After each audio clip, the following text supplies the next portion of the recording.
કેમ છો વિદ્યાર્થીઓ? મજામાં? આપણે લાસ્ટ ટાઈમ બહુપદીના ત્રણ વિશિષ્ટ પ્રકારની વાત કરી હતી. આપણે બહુપદીને ઓળખતા થયા હતા, સાથે દરેક પદનો સહગુણક કોને કહેવાય તેની પણ વાત કરી. હવે આપણે આગળ વધીશું. આ વિડીયોમાં આપણે બહુપદીના વિશિષ્ટ સ્વરૂપ અને તેના ગુણધર્મોની વાત કરવાની છે. તો શરૂ કરીએ. સૌપ્રથમ સામાન્ય સ્વરૂપ.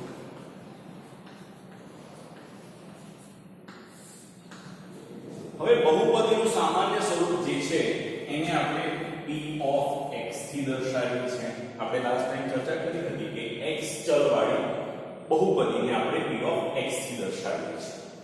હવે એનું સામાન્ય સ્વરૂપ શું હોય છે? તો એનું સામાન્ય સ્વરૂપ કંઈક આવું છે. an-1 x raised to n-1 આવી રીતે ચાલ્યા કરશે અને છેલ્લે a1x plus a0 આપણને આવું મળશે. હવે પહેલા આપણે વાંચતા શીખીએ.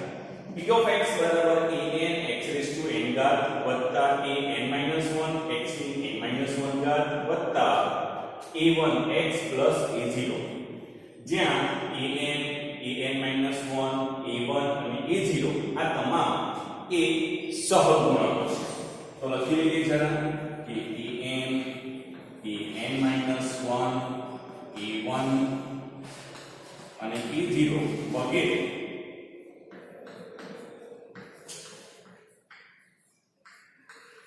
સહગુણકો છે.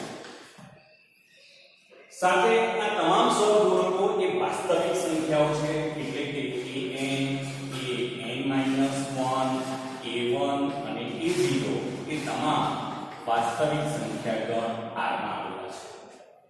બીજું આપણે નોંધીશું કે બહુપદીની ઘાત.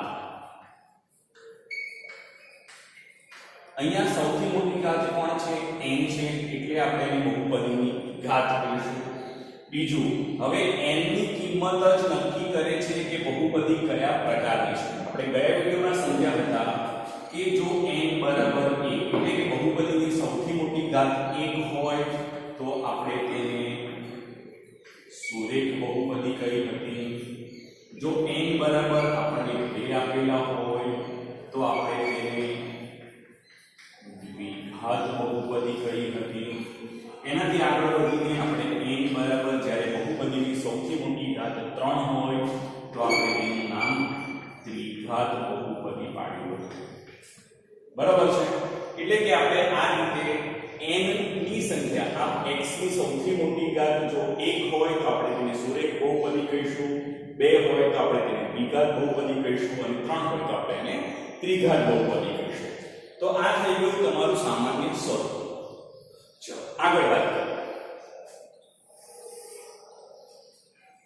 હવે એક ઉદાહરણ પણ લઈ લઈએ ત્રણેયના, એટલે આપણે ફરી પાછું રિવાઇઝ થઈ જાય. એટલે આપણે વાત કરી કે n બરાબર 1 હોય તો આપણે એને શું કહ્યું હમણાં? સુરેખ બહુપદી કહ્યું. એનું ઉદાહરણ શું હશે? તો કે p of x બરાબર 3x - 5. જરા સમજો કે x ની એક જ ઘાત છે, માટે આપણે તેને સુરેખ બહુપદી કહીશું. બીજું n બરાબર 2 હોય તો આપણે તેને દ્વિઘાત બહુપદી કહીશું. એનું પણ એક ઉદાહરણ લઈ લઈએ. p of y બરાબર y² - 6. તમે અહીંયા નોંધો કે હંમેશા બધા જ પદમાં y હોવો જરૂર નથી, પણ હા આ જે બહુપદી છે એની સૌથી મોટી ઘાત 2 હોવી જોઈએ, એના કરતા ઓછી હોવી જોઈએ નહીં. હવે n બરાબર 3 લઈએ, તેને આપણે કહ્યું ત્રિઘાત બહુપદી. ચલો એનું પણ એક ઉદાહરણ લઈએ. p of t બરાબર t³ - 3t² + 5t - 7. તો આ રીતે આપણે ત્રિઘાત બહુપદીનું નિર્માણ કરી શકીએ. બીજું ખાસ નોંધવા જેવું, ચલો આ ત્રિઘાત બહુપદીમાં t² નો સહગુણક કેટલો? તો આપણે માંગ્યું શું છે? t² નો સહગુણક. હવે t² નો સહગુણક એટલે શું? t સાથે ગુણાયેલો આંકડો કોણ છે? 3. પણ એનું ચિહ્ન કોણ છે માઈનસ અને માટે t² નો સહગુણક -3 છે એટલે કે આપણે એવું કરીશું કે જ્યારે પણ આપણને સહગુણક પૂછે તો આપણે એનું ચિહ્ન એની સાથે જ લખવાનું રહેશે બરાબર છે એ રીતે t નો સહગુણક શું મળશે તો t નો સહગુણક કેટલો છે 5 એનું ચિહ્ન કેટલું છે પ્લસ માટે આપણે પ્લસ લખીશું લખવું હોય તો લખો બાકી લખવાની જરૂર નથી પણ માઈનસ ચિહ્ન આપણે અવશ્ય લખવું પડશે તો આ રીતે બહુપદીનું સામાન્ય સ્વરૂપ આપણે સમજી શકીએ હવે તમે આટલું નોંધી લો અને પછી આપણે આગળ બીજા ગુણધર્મોની વાત કરીશું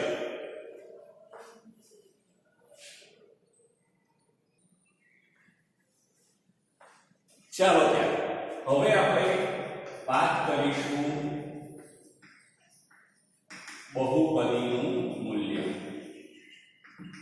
હવે બહુપદીનું મૂલ્ય કોને તો પહેલા એક બહુપદી લખીએ પછી સમજીએ તો p of x બરાબર x² - 3x + 5 ચલો આપણે સૌ જાણીએ છીએ કે x એ કોણ છે ચલ છે અને ચલ એટલે શું જેની કિંમત સતત બદલાતી રહે જે સ્થિર ન હોય મતલબ કે વ્યક્તિએ x નું મૂલ્ય અલગ અલગ હોઈ શકે છે માનો કે હું x ની કિંમત 2 ધારું તો મને x ની 2 કિંમત આગળ મૂલ્ય મળશે પણ તમારામાંથી કોઈ જો x તરીકે 7 પસંદ કરે તો એને x ની 7 કિંમત આગળ મૂલ્ય મળશે મતલબ કે વ્યક્તિએ x નું મૂલ્ય બદલાશે અને માટે આ બહુપદીની કુલ કિંમત પણ બદલાઈ જશે ચલો આપણે જરા ગણતરી કરીએ x બરાબર 2 લેતા માટે શું લખાય p of 2 બરાબર કારણ કે x ની જગ્યાએ આપણે 2 લખવાના છે હવે અહીંયા x ની જગ્યાએ 2 લખીશું તો શું મળશે આપણને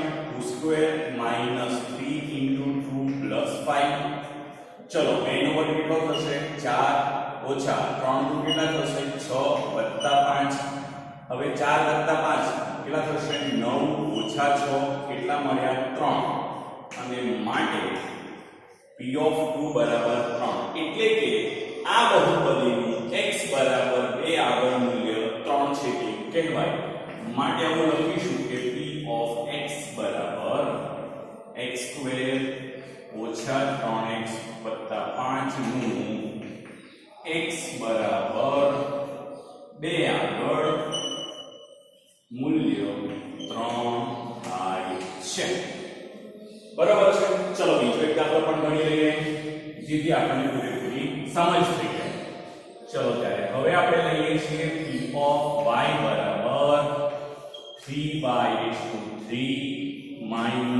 2y² + 5y + 7 ચલો હવે y ની કિંમત શું હોઈ શકે કારણ કે x આપણો કેવો છે સમય સંખ્યા હોઈ શકે એટલે કે y ની કિંમત તમે ગમે તે સમય સંખ્યા લઈ શકો એટલે આપણે શું કરીશું કે અહીંયા આગળ y બરાબર -1 લેતા ચલો y બરાબર આપણે -1 લેવા છે તો શું લખીશું હવે માટે p of -1 બરાબર કારણ કે આપણે y ની કિંમત -1 લેવાની છે હવે જોઈએ તો શું લખાશે 3 કૌંસમાં -1/3 ઓછા 2 - 1 નો વર્ગ વત્તા 5 ગુણ્યા -1 વત્તા 7 ચાલો હવે આગળ 3 તો એમ જ રહેશે પણ -1 ની 3 હવે જરા એક નાની ટેકનિક યાદ રાખો કે અહીંયા ઘાતમાં જો તમને અયુગ્મ સંખ્યા આપી હોય મતલબ કે એકી સંખ્યા આપી હોય તો માઈનસ ના માઈનસ જ રહેશે પણ જો યુગ્મ સંખ્યા આપી હોય તો માઈનસ ના કેવા કરી દેવાના તમારે અંદર પ્લસ કરી દેવાના ખાલી કૌંસની અંદરની વાત કરું છું બહારની વાત કરતો નથી ખાસ ધ્યાન રાખજો કૌંસની અંદર જો માઈનસ હોય અને કૌંસની બહાર જો આપણને યુગ્મ સંખ્યા આપી હોય ઘાતમાં તો આપણે શું કરીશું માઈનસ ના પ્લસ કરી દઈશું અને જો કૌંસની અંદર માઈનસ હોય અને ઘાત અયુગ્મ હોય એકી સંખ્યા હોય તો આપણે માઈનસ ના માઈનસ કરવા દઈશું એમાં કોઈ ચેન્જ કરીશું નહીં તો હવે 3 કૌંસમાં હવે 1 ની 3 ઘાત કેટલા 1 જ થશે એટલે -1 ઓછા 2 કૌંસમાં માઈનસ નો વર્ગ પ્લસ અને 1 નો વર્ગ 1 વત્તા 5 કૌંસમાં -1 વત્તા 7 ચલો આગળ વાત કરીએ હવે 3 ગુણ્યા -1 એટલે -2 ગુણ્યા 1 એટલે -2 વત્તા ગુણ્યા ઓછા ઓછા અને 5 ગુણ્યા 1 એટલે 5 અને વત્તા 7. ચલો હવે જો અહીંયા 3 2 અને 5 ત્રણેયની નિશાની સરખી છે એટલે આપણે અંકોનો સરવાળો કરી લઈએ. 3 ને 2 5 5 10 એટલે -10 વત્તા 7. હવે કેટલા મળશે? -10 + 7 એટલે આપણને મળશે -3. માટે p of -1 બરાબર કેટલા મળ્યા આપણને? -3 મળ્યા. અને માટે p of y બરાબર 3y નું 3 ઘાત ઓછા -2y² પ્લસ 5y પ્લસ 7 નું y બરાબર -1 આગળ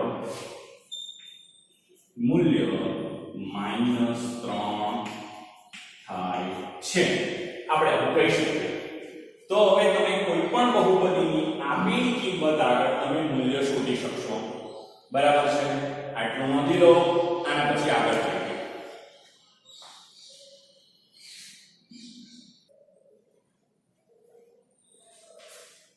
ચલો ત્યારે બીજો એક નવો દાખલો લઈએ.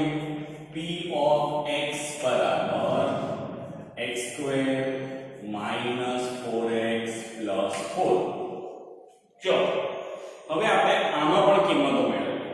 તો પહેલા આપણે લઈએ છીએ x બરાબર 1 આગળ બહુપદીનું મૂલ્ય મેળવો. એટલે આપણે શું કરીશું?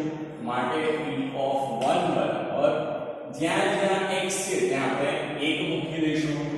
એટલે લખીશું 1 નો વર્ગ ઓછા 4 કૌંસમાં 1 વત્તા 4 1 નો વર્ગ 1 ઓછા 4 વત્તા 4 4 ને 1 5 ઓછા 4 કેટલા મળ્યા? 1.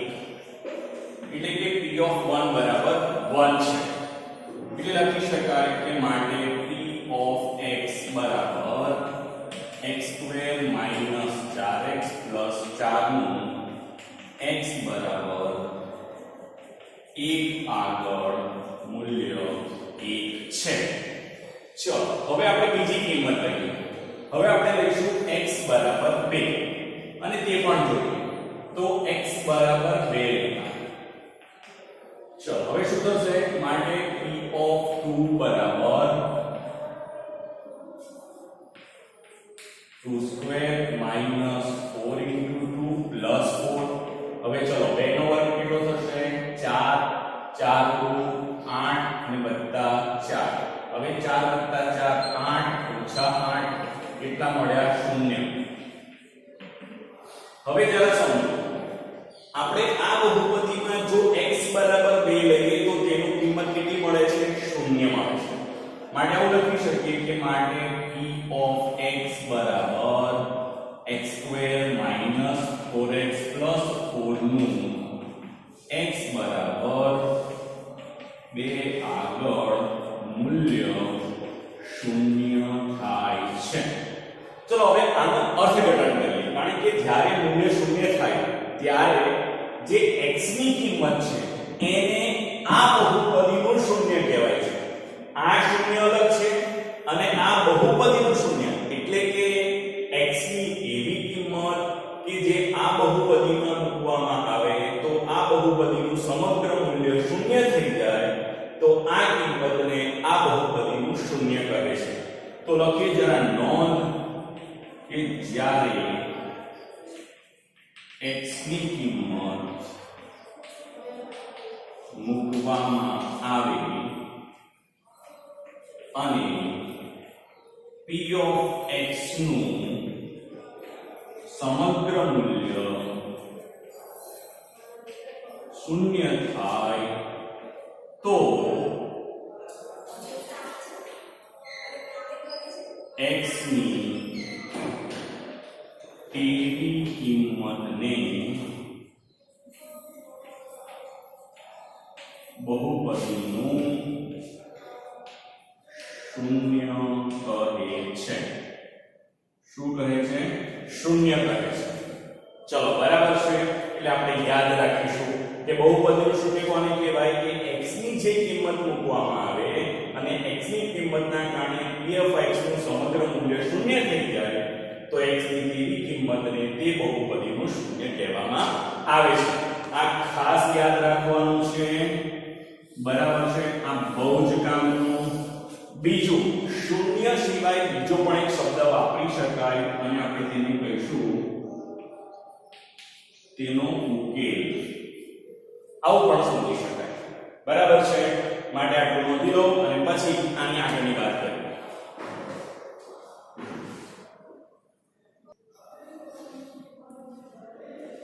ચાલો ત્યારે હવે આ દાખલો લઈશું. આ તમારા સ્વાધ્યાય 2.2 નો એક દાખલો છે. ચલો સમજીએ કે આપણે p of x બરાબર 3x² - 1 આપણને આપેલા છે અને જેમાં આપણે x અઢાળ -1/√3 અને x = 2/√3 આ બે અલગ અલગ કિંમતો માટે આ બહુપદીનું મૂલ્ય મેળવવાનું છે.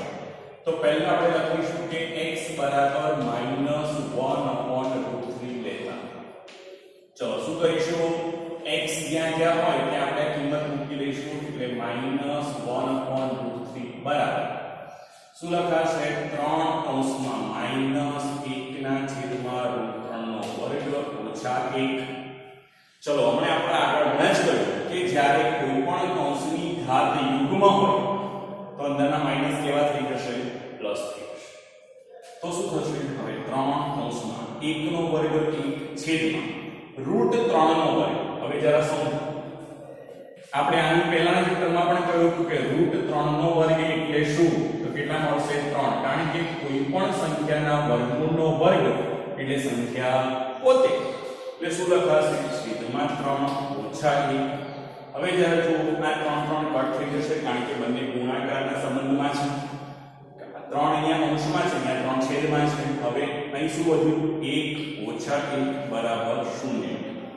અને માટે p of -1/√3 બરાબર 0. અહીંયા નોંધો કે કિંમત કેટલી મળી? 0. મતલબ કે આ કિંમત આ બહુપદીનું એક શૂન્ય કહેવાશે. માટે આપણે લખી લઈએ છીએ કે x બરાબર -1/√3 એ p of x બરાબર 3x² - 1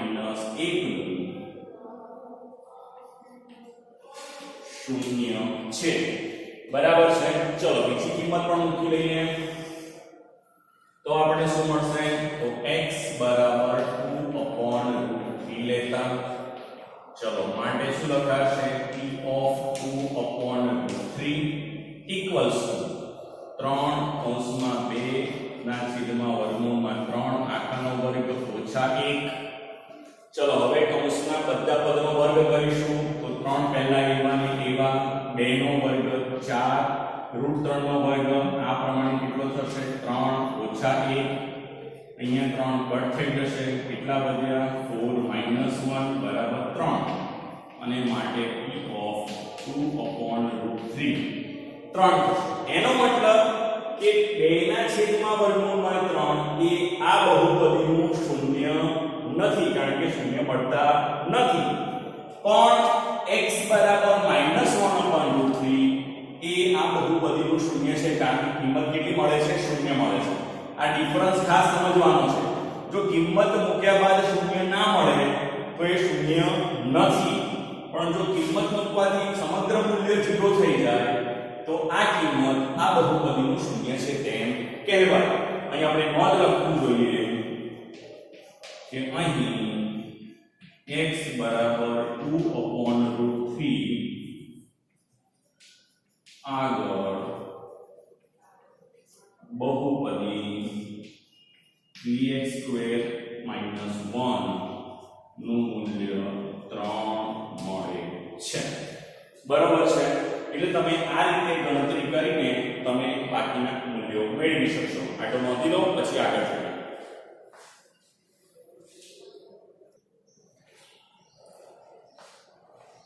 તો વિદ્યાર્થીઓ તમે હવે સ્વાધ્યાય 2.2 ના દાખલા ગણી શકશો એટલા ગણી લેજો અને પછી નેક્સ્ટ વિડિયોમાં આના પછી આગળ વધીશું. ત્યાં સુધી આવજો.